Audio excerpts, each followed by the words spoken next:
Muy buenas noches, bienvenidos a Con Otra Mirada. Una de las formas más eficaces a través de la que nos debilitan como sociedad es el enfrentamiento entre hombres y mujeres que se viene promoviendo desde los medios de comunicación y de diferentes instancias políticas y sociales.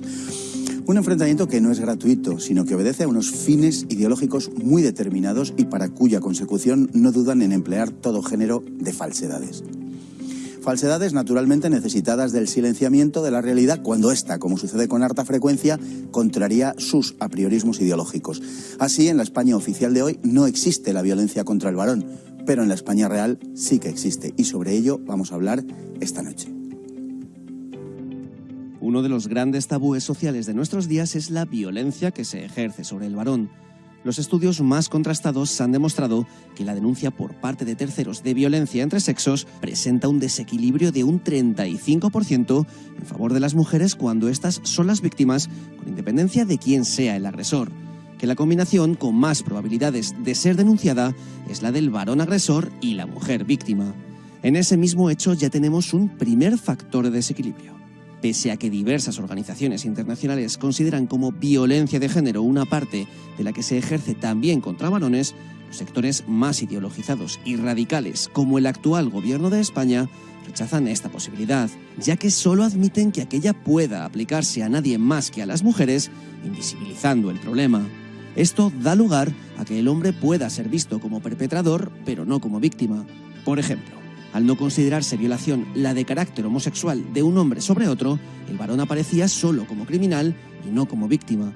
En Estados Unidos no ha sido sino desde hace 10 años cuando se ha considerado la violación masculina dentro de las estadísticas de violaciones. De hecho, este tipo de actos son mucho menos denunciados en el caso de hombres que en el de mujeres. Los informes internacionales señalan que en torno a un 6% de los varones sufren violencia sexual en la infancia y hasta un 30% en la edad adulta ha vivido algún incidente sexual no consensuado con una mujer o ha sufrido acoso a manos de esta. Las cifras son semejantes para la población homosexual, aunque un porcentaje superior al 25% asegura haber padecido abusos sexuales y no solo acoso. Tradicionalmente, el varón ha sufrido violencia sexual en las guerras y en las cárceles en proporción mucho mayor de lo que se admite. Lo mismo sucede en el caso de la violencia que sufre el hombre a manos de mujeres. Además, si incluyéramos como violencia aquella que rebasa el marco meramente físico, las tasas de violencia entre el hombre y la mujer son muy semejantes, según un estudio internacional del Grupo de Investigación de la Violencia Doméstica.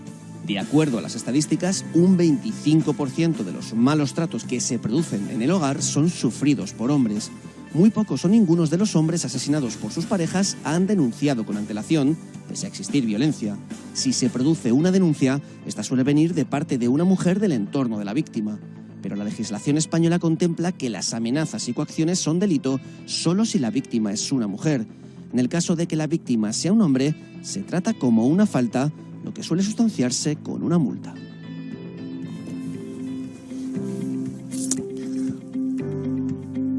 Y tenemos esta noche con nosotros a doña Giovanna Carril. Sea usted muy bienvenida. Abogada de Celtios Abogados. Tengo que decirlo, quiero decirlo, ¿cómo no? Buenas noches. Muy buenas noches. Es un verdadero placer. ¿Y quién mejor para comentar estos asuntos que doña Giovanna? Por empezar por el principio, hay una primera falacia en todo esto.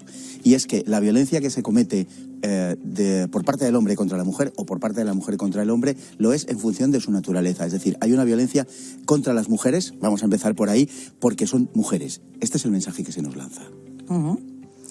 Este es el mensaje que nos da y en base a este mensaje, que es absolutamente falso, trata de erradicarse un problema que no existe tal como lo explican. Las muertes de mujeres a manos de hombres por razón de ser mujeres en España son tan irrisorios que no saldrían realmente en las estadísticas. El problema es que toda agresión de un hombre a una mujer en nuestro sistema jurídico y social e incluso nuestro gobierno considera que es por razón de ser mujer. ¿Para qué? Para englobarlo dentro de una agresión machista. Pero realmente no es así. Las causas son múltiples y además algunas muy desconocidas y que acaban con situaciones absolutamente aberrantes, como si después me dejas explicar.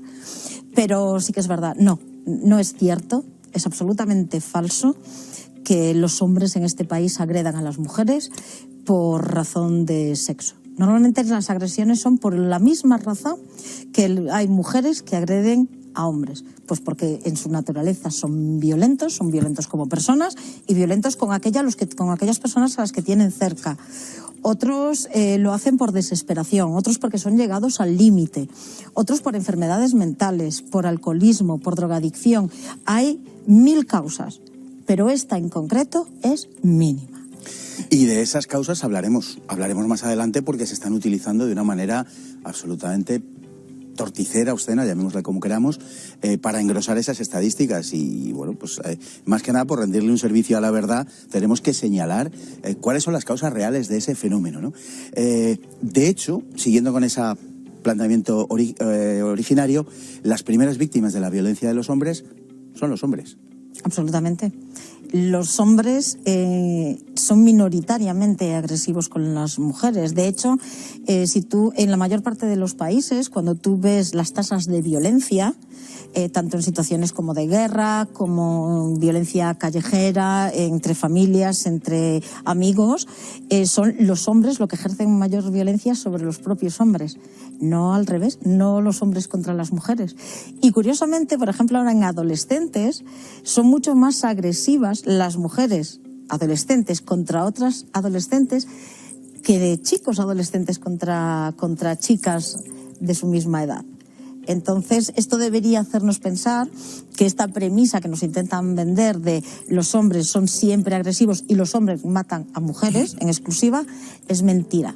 Por lo tanto, lo que hace pensar es que realmente no quieren acabar con el problema. Cuando tú quieres terminar con un problema, sobre todo social, como es este, tú buscas las causas concretas, lo analizas desde un punto de vista científico, ni político, ni social, ni desde el punto de vista económico, como sucede en la ideología de género, sino que vas para solucionar el problema y debes conocerlo.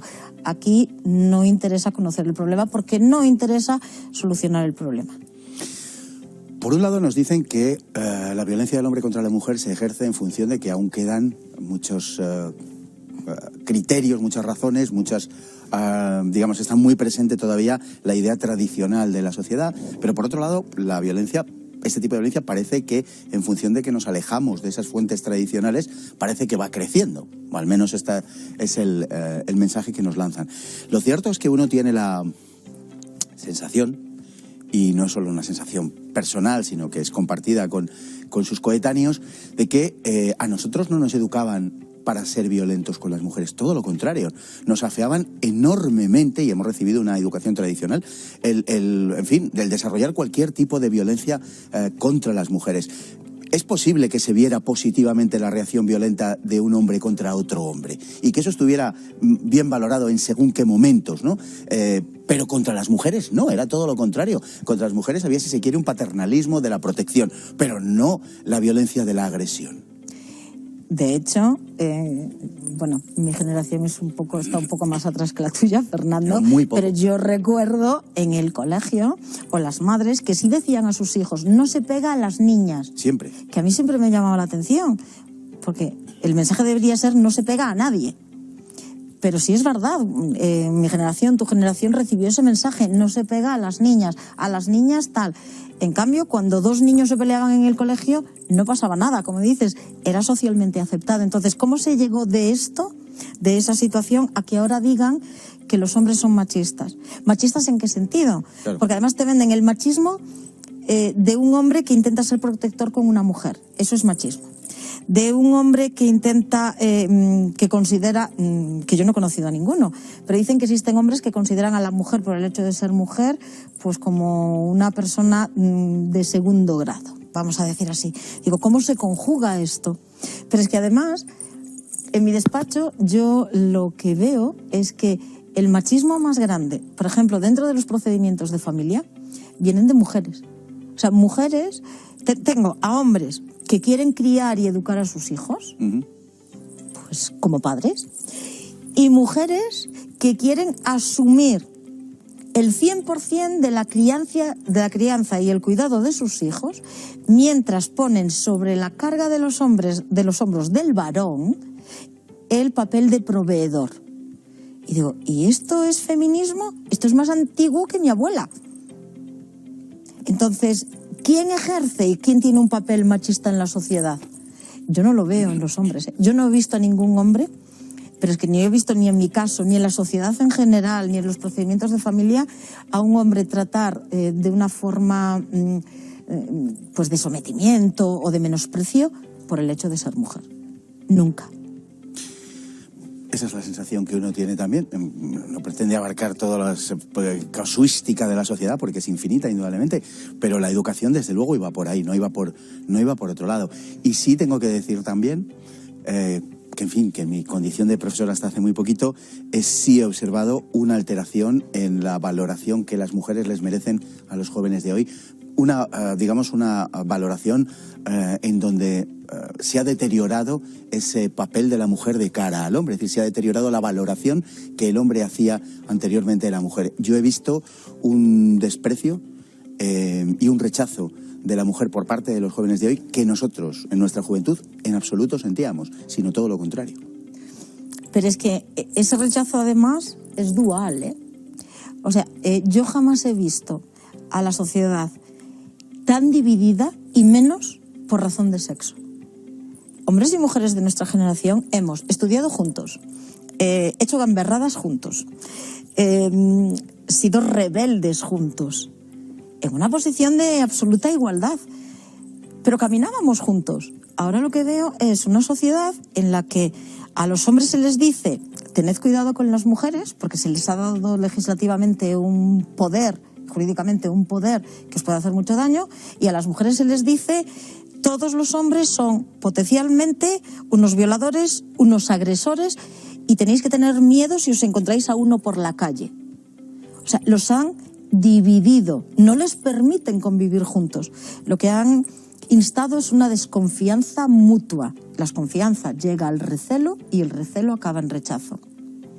Afortunadamente, en España, objetivamente, hay muy pocos actos de agresión sexual en comparación con otras sociedades, felizmente, y sin embargo, las chicas jóvenes, muchas chicas jóvenes, no pretendo tampoco decir que todas, pero muchas chicas jóvenes, tienen la sensación de que ir por la calle es un riesgo objetivo cuando la española es una sociedad muy segura. Claro, pero es que es normal que tengan esa sensación. Yo no critico el hecho de que tengan esa sensación.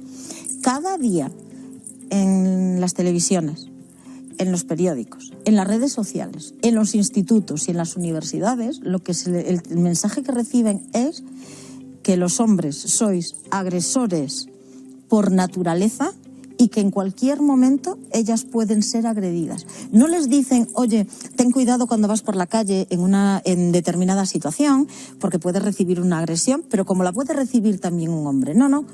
A las mujeres no se nos enseña a desconfiar de una desconocida en un callejón. Una desconocida que también puede hacerte daño. Pero esto no se nos enseña. Se les enseña a las jóvenes que tienen que tener desconfianza de los hombres, que son seres súper vulnerables por el hecho de vivir en una sociedad mixta de hombres y mujeres. Y se les enseña también que no se preocupen, que para eso está el Ministerio de Igualdad y nuestro gobierno, para salvarles de esta parte, de la mitad de la sociedad que es un peligro potencial. Ese es el mensaje que reciben. No reciben otro mensaje.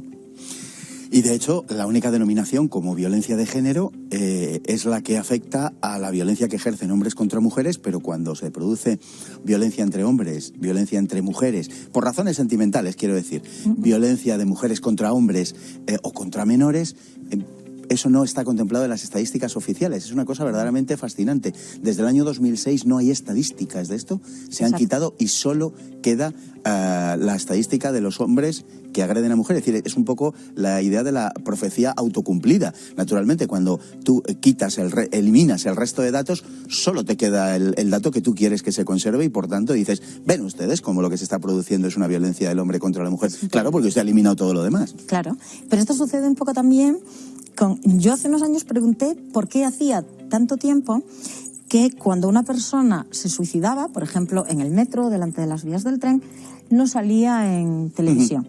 Luego pude ver que había unos protocolos que se habían diseñado en los que decían que los medios de comunicación no debían hablar de estas situaciones porque eso hacía un efecto llamada. Entonces yo digo, si cuando hay una agresión de un hombre a una mujer se repite una y otra vez, una y otra vez, una y otra vez en televisión, ¿qué es lo que se pretende? ¿Un efecto llamada? Porque si no, ponemos este tipo de agresiones, pero entonces pondremos también las personas que se quitan la vida, porque hay más de 3.000 personas al año que se quitan la vida en España y en situaciones muy, muy lamentables. Pero eso al parecer no. Cuando un hombre agrede a una mujer, lo tenemos desde el desayuno hasta la cena. Y si te levantas de madrugada para tomarte un vaso de leche y una magdalena y enciendes la tele, te lo encuentras también. Pero yo te voy a preguntar a ti y voy a preguntar a todos los que nos escuchan para que hagamos una reflexión. Hay un niño que hace unos meses ha desaparecido, un niño que además de ser un adolescente menor de edad, es un niño discapacitado, al que su madre ha dicho a todo aquel que ha querido oírle, incluidas las fuerzas de seguridad del Estado, que lo ha matado y que lo ha tirado en un contenedor de basura y que se niega a decir dónde lo tiró exactamente. No sabemos si realmente está vivo o muerto. Esta señora está en libertad. ¿Cuántos minutos de televisión, de medios de comunicación escritos, han dedicado a este niño con una discapacidad en este país en el último mes? Ninguno. No importa absolutamente a nadie. Y sin embargo, para que un hombre vaya a la cárcel, esta mujer, recordás, está en libertad, para que un hombre vaya a la cárcel basta con la acusación de una mujer, con la acusación de que ha sido agredida por ese determinado varón. Exacto. Hay una descompensación enorme. Es decir, ya no existe la igualdad ante la ley. No existe, no solo no existe la igualdad ante la ley, es que además de no existir la igualdad ante la ley, hay algo que es incluso más doloroso. No existe la igualdad ante la sociedad y ante los sentimientos de esa sociedad. La gente no tiene empatía por una señora que ha secuestrado a sus hijos durante casi 2 años y no tiene empatía por un niño discapacitado del que no se sabe si está vivo ni está muerto. ¿De verdad a esto hemos llegado? ¿Esto nos hemos dejado hacer como sociedad? ¿Tú sabes lo peligroso que es esto, tanto a nivel jurídico como a nivel social? Es que es vergonzoso. No estás aludiendo sin duda al caso de Juana Rivas, que a mí me parece un escándalo, pues, estoy por decir casi sin precedentes, tirando el tópico, pero me parece un escándalo efectivamente mayúsculo por todo lo que significa, el hecho de que el gobierno haya llevado a cabo tomado una serie de medidas, adoptado una serie de pasos, con el conocimiento de que existía un informe de acuerdo al cual ese menor había sido abusado por alguien del entorno de la madre y, sin embargo, ponen a la madre... Mientras estaba bajo su tutela. Vale. Yo voy a decir 2 cosas. Primero, tú sabes que soy una fiel defensora de la presunción de inocencia y lo soy, sea cual sea la persona a la que deba aplicarse. Y yo creo que es verdad que en este caso... a Juana Rivas debe aplicarse la presunción de inocencia y no sabemos si es culpable o no. Pero sí que es verdad que lo que debemos valorar es que hay un hecho objetivo y es que hay un niño que ha sufrido unos abusos sexuales que no se han podido perseguir ni investigar porque se desconoce su autoría. El niño era muy pequeño y no pudo decir quién había sido. Que no se archivó porque no existiera, sino que se archivó porque se desconocía la autoría, como pasa en muchos casos. Y sí que es verdad que ella tiene que tener la presunción de inocencia. Donde no hay presunción de inocencia, porque ya se le aplicó y ha sido juzgada, es en que tiene una condena por secuestro de sus hijos. Y que ese secuestro ha tenido, y además visto por las autoridades y los técnicos italianos, porque aquí no se ha hecho, o se ha hecho bajo la ideología de género, que estos menores tienen y van a tener unas secuelas psicológicas por todo lo que han vivido. Y eso es un dato objetivo. Lo que no puede salir ni un gobierno, ni una ministra a decir, a cuestionarse esa resolución judicial. No se puede dar un indulto a un delito de estas características. Pero lo peor, estés de acuerdo o no, una resolución judicial, yo lo digo siempre, yo puedo criticar una resolución judicial, y de hecho lo hago. Lo que no puedo hacer jamás es cuestionarla. Y no puedo hacerlo yo, ni como ciudadana ni como abogada. Que se la cuestionen otros jueces, que se la cuestionen miembros del gobierno, es muy peligroso. Porque entonces yo, a aquellos hombres que han sido condenados con sentencia firme por violencia de género, también me tengo que cuestionar estas resoluciones. Lo dices porque esto está pasando en este momento en las redes sociales. Es decir, no es una abstracción. Es que lo que está contando doña Giovanna es lo que está pasando en Twitter, por ejemplo, en estos momentos a cuenta de hay jueces comentando y censurando la resolución judicial de este caso. Y en los corrillos de los pasillos de los juzgados. Tremendo. Claro que es tremendo. Pero es la quiebra del Estado de Derecho. Sí, de lo que queda del Estado de Derecho. De lo que queda, que no es mucho. Sí, cierto. Ciertamente, es un caso verdaderamente y particularmente terrible. No es el único. Nos acordamos de la Declaración Constitucional de la Ley de Violencia de Género, famosa, que excluía a los varones gracias al veto del presidente del Tribunal Constitucional, que a su vez tenía una relación un poco extraña porque había aconsejado a una persona que había asesinado a su marido. Bueno, una historia auténticamente rocambolesca, y gracias a esta persona salió adelante esa ley. ¿Nos lo puedes contar en los 2 minutos que nos quedan antes de publicidad? Sí. A ver, en la ley integral de violencia de género, además, cuando se aprobó en el Tribunal Constitucional, tuvo un montón de fantasmas.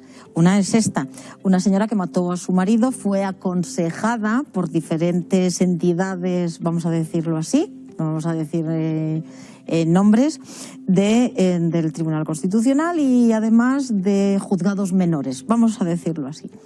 Y tuvo la poca pulcritud de impulsar esta ley. Pero es que además una ley que, tras ser declarada constitucional por el Tribunal Constitucional, años después, no hace mucho, un exministro y además una persona muy relacionada con uno de los sindicatos reconoció abiertamente que para declarar constitucional esta ley, el gobierno en aquel momento había ejercido una presión al Tribunal Constitucional para que la aprobase, para que la ayudase a salir adelante.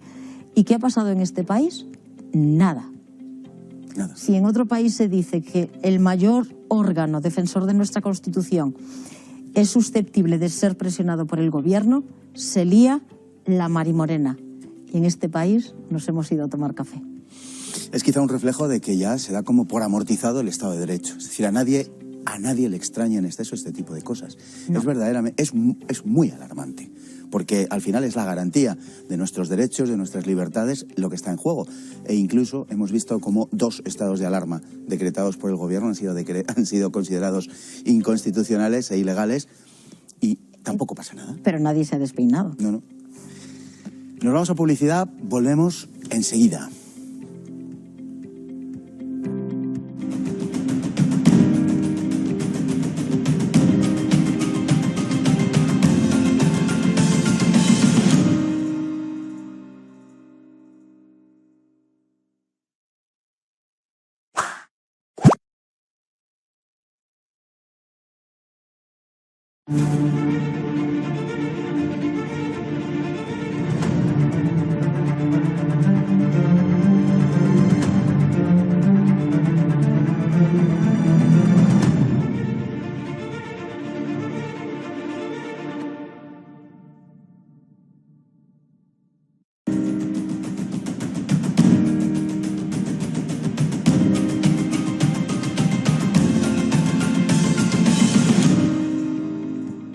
Estamos hablando de violencia de género, estamos hablando de violencia contra los varones, estamos hablando de violencia en las relaciones personales con doña Giovanna Carril. Vamos a ver, antes de seguir hablando con ella, una pequeña pieza. La llamada violencia machista es en realidad un constructo ideológico creado a partir del axioma de que el varón es culpable por el hecho de serlo. A partir de ahí se disponen los datos a fin de justificar dicho axioma, lo que frecuentemente significa que la realidad de ser ignorada o simplemente eliminada. Por eso, los datos sobre violencia entre hombres o entre mujeres, o de mujeres contra los hombres, o los datos de la violencia contra los menores, oficialmente no existen. luego la única violencia existente es la que los hombres ejercen sobre las mujeres. Para alimentar el fenómeno todo está permitido.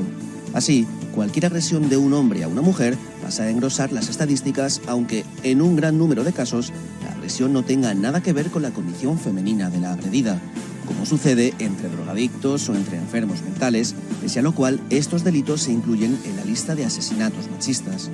Toda esta casuística se oculta a fin de que encaje con el relato ideológico. Un relato que culpabiliza a los españoles como maltratadores cuando la verdad es que España es uno de los países de Europa en que menos mujeres mueren a mano de hombres. Una realidad incómoda que más vale ocultar. Doña Giovanna, vamos a ver. También por empezar por el principio, las estadísticas dicen que los hombres agredidos se atreven menos, mucho menos, a denunciar. Que de hecho casi nunca denuncian y que suele ser en todo caso alguien de su entorno, generalmente femenino, quien lleva a cabo la denuncia cuando el hombre es agredido por una mujer. Sí, hay distintas justificaciones. Una, la vergüenza. Lo segundo, que cuando van a denunciar, las fuerzas de seguridad del Estado les dicen: yo te cojo la denuncia, pero que sepas que en cuanto llame a tu mujer, a tu pareja, ella vendrá, nos dirá que eres tú el agresor y tú te quedarás detenido. Y otra es las pocas posibilidades que hay después, una vez que hayas denunciado en los juzgados, de que te crean, de que crean que un hombre puede ser sometido por una mujer. O sea, los juzgados en los que normalmente el Ministerio de Igualdad le dice que tienen que juzgar con perspectiva de género, se niega que las mujeres tengamos la capacidad de agredir a un hombre. Y esto es absolutamente falso. Entre otras cosas porque la mayor parte de los hombres hoy en día no se defienden cuando el agresor es una mujer, porque saben las consecuencias que eso tiene. Es curioso porque ese posicionamiento y ese, digamos, ese tipo de disposiciones jurídicas nos retrotraen a situaciones de hace 60, 80, 100 años. Sí. Es decir, que por otro camino, pero hemos llegado un poco a la afirmación de la inferioridad de la mujer como justificación de la denuncia o de la no posibilidad de denuncia por parte del hombre, en este caso. Claro. El feminismo, el discurso que da es busco la igualdad, pero no es verdad. El feminismo actual, que yo además me niego a llamarme feminismo, pero para que la gente me entienda, lo que busca es cambiar los papeles. Es decir, una revancha. Quiere que esta generación de hombres se ponga en el lugar o el papel que tuvieron nuestras bisabuelas o nuestras abuelas hace pues 50, 60, 70 y 80 años.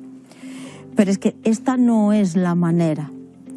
Es verdad que las sociedades han tenido una serie pues, de evolución lenta y es verdad que las mujeres hemos tenido una posición, digamos que distinta frente al hombre, pero también es verdad que en muchas de ellas muy cómoda. Es decir, el discurso es, no podíamos votar, pero nadie dice, leche, pero tampoco íbamos a la guerra.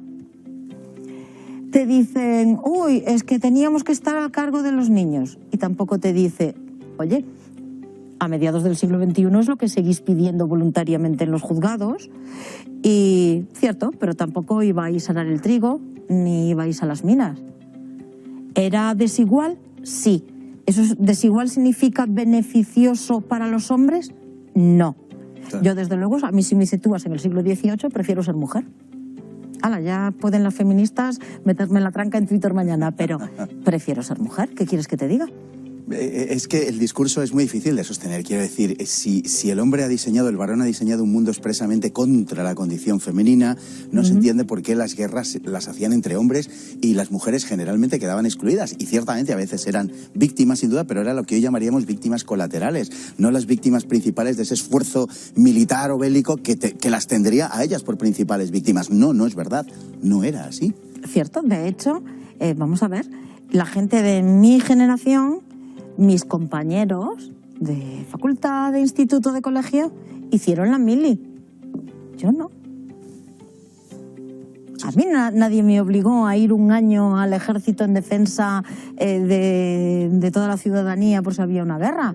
Yo continué con mi vida. Eran ellos. Esto nadie lo dice. Entonces, ¿qué tenemos? ¿También una deuda con todos los hombres que hicisteis la mili? Hombre, no dejémonos de tonterías. Avancemos. Porque mientras perdamos el tiempo mirando hacia atrás y reprochándonos cosas, nos perdemos el seguir caminando hacia adelante. Hasta un 30% de los hombres, son los datos de las estadísticas oficiales, han sido, o dicen haber sido, y no hay razones tampoco particularmente para dudar, porque esto también es un tema un poco vergonzoso, ¿no? Entonces no hay razones para pensar que la estadística está inflada. Un 30% o hasta un 30% de los hombres han sido objeto de acoso o de abuso por parte de mujeres. Sí. Hasta un 30%. Es muy llamativo. Es decir, quiero decir que son cifras intercambiables entre los dos sexos, que no nos dibujan un panorama de buenos y malos, como nos quieren hacer creer básicamente para dividirnos. Pero vamos a ver, las personas somos violentas.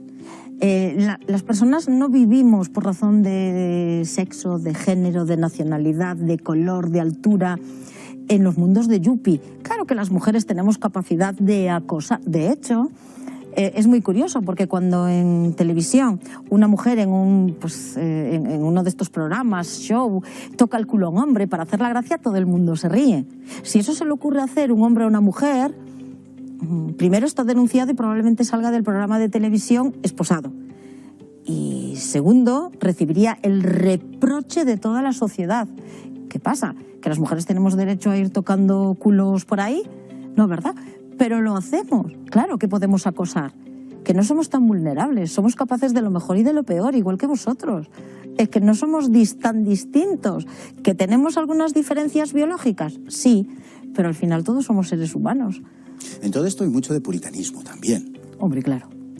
Tú mismo has puesto un ejemplo, ¿no?, de lo que produce rechazo, y es una situación que en los años 90, 80 no suscitaría ese rechazo, suscitaría probablemente pues la risa pública. Lo hiciera un hombre a una mujer o una mujer a un hombre, y sin embargo pues en los años 60 o 50 o 40 sí sería un escándalo. Hoy vuelve a ser un escándalo.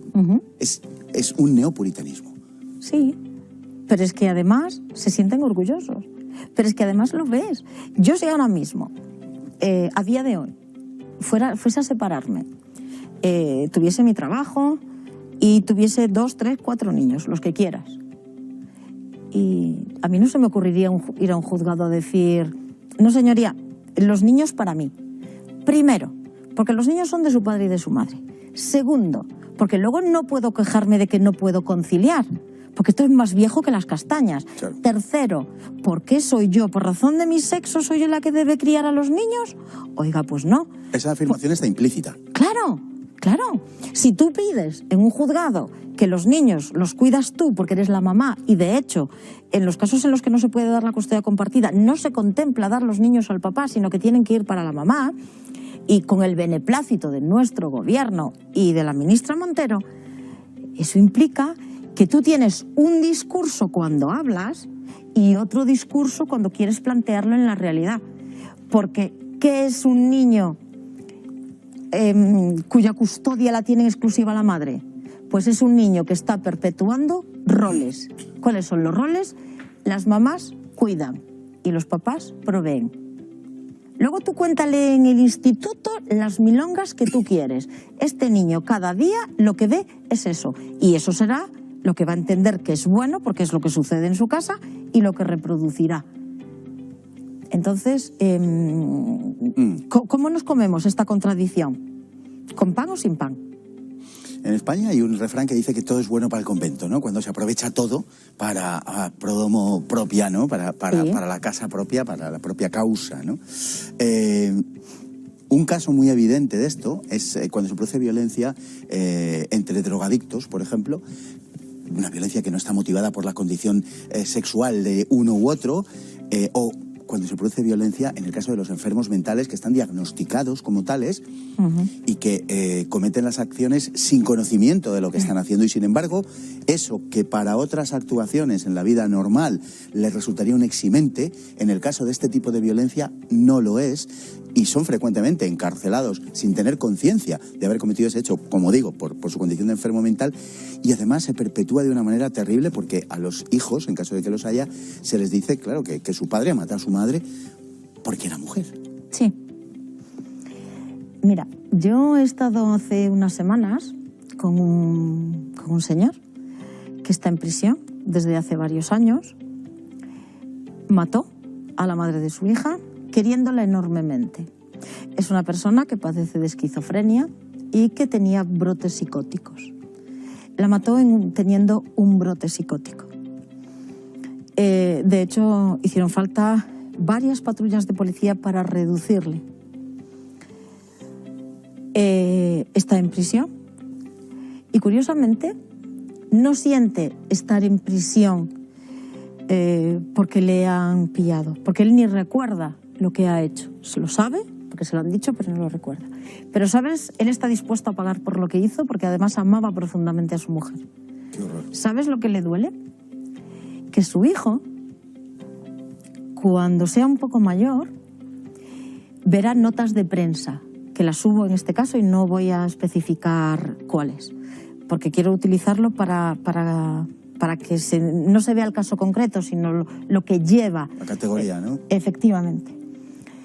En todos los medios escritos y en medios de comunicación se dijo que era un asesinato machista, que la mató por ser mujer. Lo describieron como un auténtico monstruo. ¿Sabes lo que le preocupa? No le preocupa que vaya a estar 20 años en prisión. Le preocupa que dentro de un tiempo su hijo va a leer esos titulares, su hijo va a ver esa información y su hijo no va a entender que su padre tenía una enfermedad mental y que su padre no era consciente de lo que hacía, porque además amaba profundamente a esta mujer. A su hijo le venderán que su padre era un monstruo y que mató a su madre por ser mujer. Esto es lo que más le duele, fíjate. ¿Esto es justo? Esto es inadmisible. Desde luego.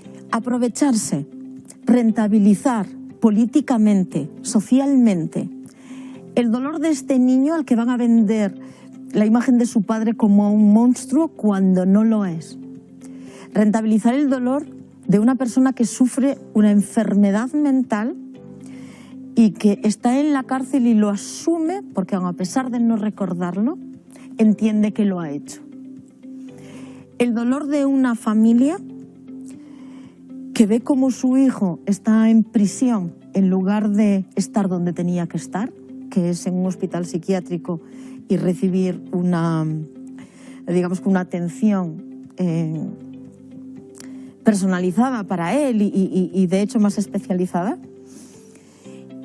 y que se hable de él como un machista y como un monstruo.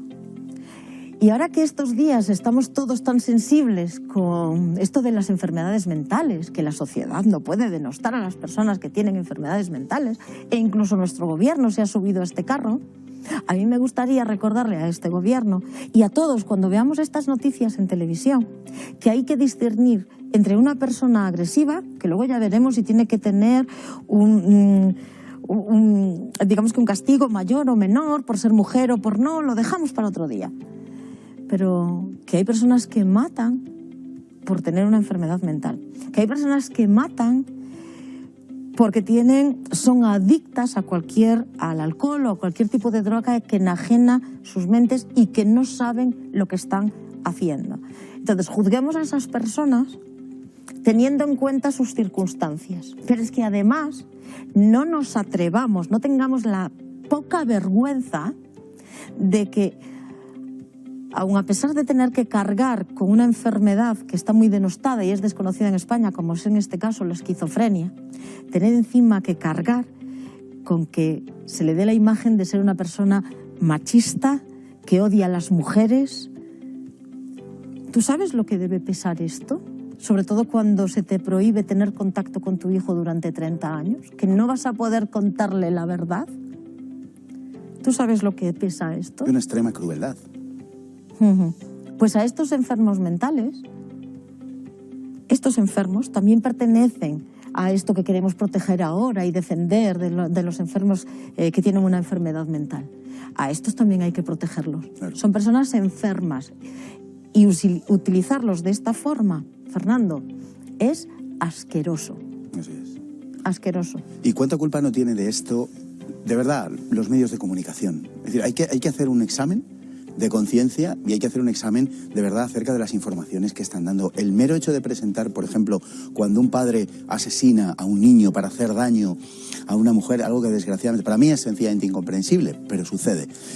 La prensa lo relata de un modo completamente distinto a cuando una mujer hace lo mismo con un hijo, con una hija que a la que mata, a la que asesina y tal, que muchas veces van acompañado del suicidio de la propia madre, y los medios lo presentan de manera completamente diferente. Esto es verdaderamente incomprensible e intolerable.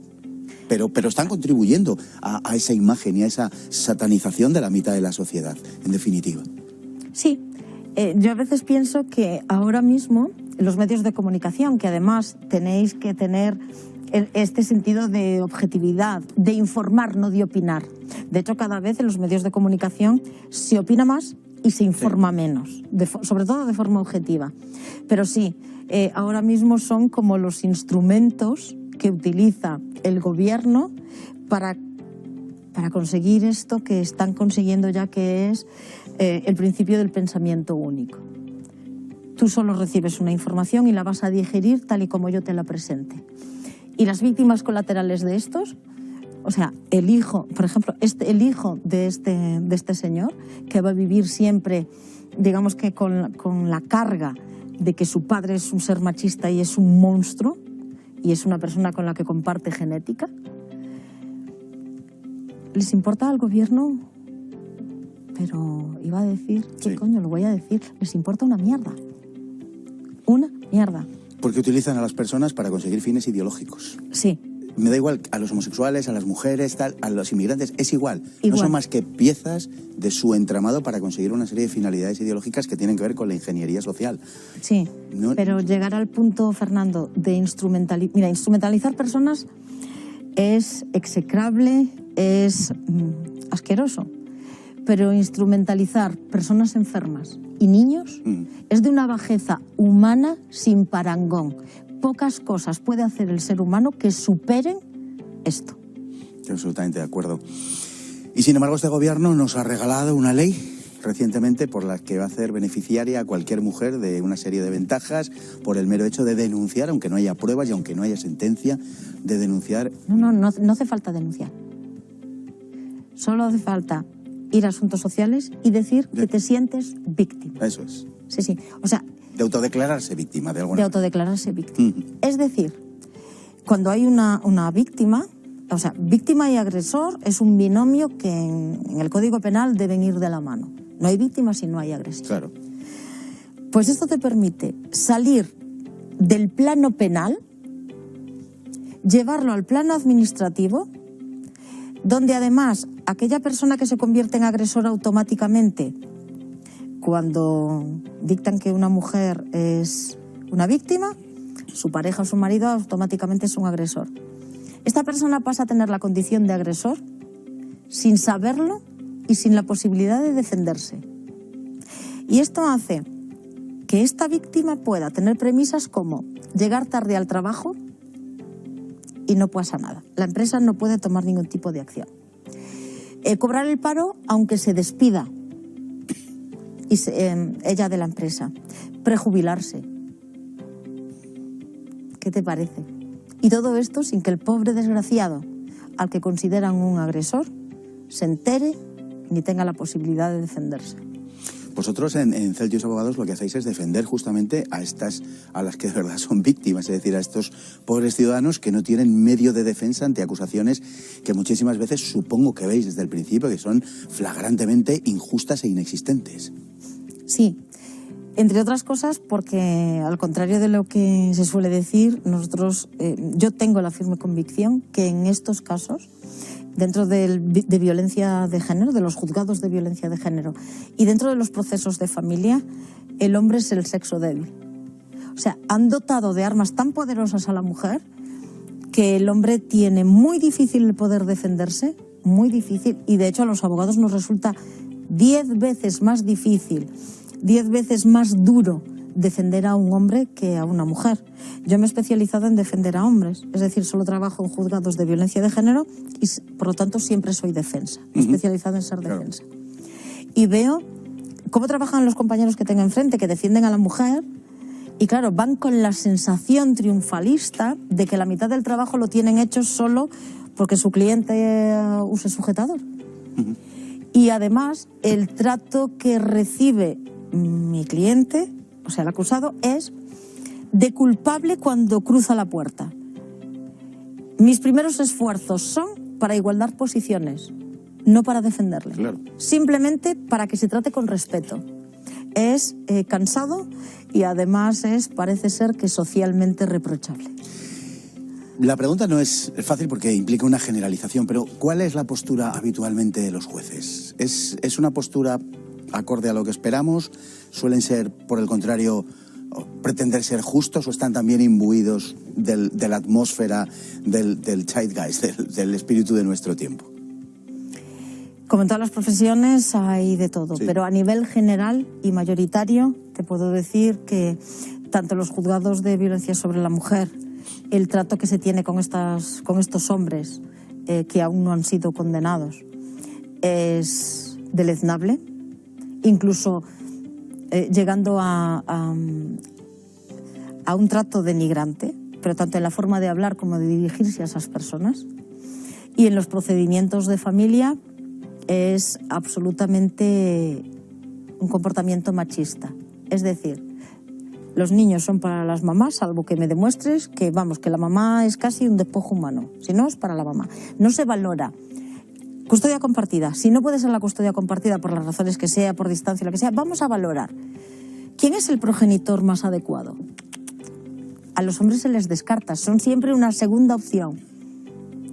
Entonces, esto es un comportamiento machista.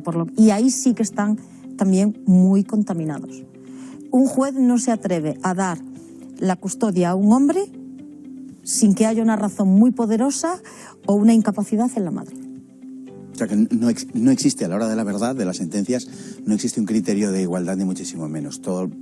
Uno se puede figurar que es así, pero no es que extrañe, pero en fin, llama la atención. Te lo digo que se reconozca de una manera, pues quién mejor que doña Giovanna para decírnoslo, ¿no? La verdad es que parece haber, mientras no se cambien las leyes, poco lugar para la esperanza. Esperemos que podamos depositar la esperanza precisamente en el cambio de las leyes. El problema es que derogar o cambiar determinadas leyes cuando tú has convencido no solo desde el Poder Legislativo, sino que has convencido a la sociedad de que vean solo una escena de la película, claro. Es muy difícil cambiar las leyes porque la gente no lo entenderá. Sí. Entonces, primero hay que volver a hacer una, ingeniería de educación y social para que la gente entienda por qué esto no es lo que nos va a hacer una sociedad más libre y una sociedad más progresista, una sociedad mejor, porque lo del progresismo se lo han apropiado determinados, ¿sabes? Y parece que los demás no podemos utilizarlo. Con lo cual va a ser difícil cambiar unas leyes que la gente acepte entendiéndolas. Va a llevar unos cuantos años. Todo lo que estamos haciendo y que va en contra de nuestra libertad social, deshacerlo nos va a costar mucho. Yo digo siempre, Paz, dentro de unos años, nos van a mirar y vamos a sentir muchísima vergüenza cuando miremos atrás y veamos de lo que hemos participado. Vamos a sentir muchísima vergüenza. Y si algún día esa situación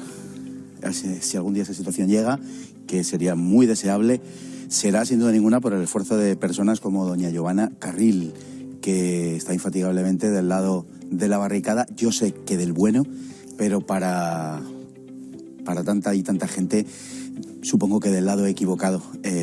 Estoy convencido de que la historia le dará la razón, y no quiero trazar ningún paralelismo con ningún personaje histórico que he dicho esta frase, pero estoy convencido que la historia no solamente absolverá a personas como doña Giovanna, sino que las enaltecerá, porque en definitiva está luchando por la igualdad y por la libertad para todos, sin diferencias y sin distinción, ni de hombre ni de mujer.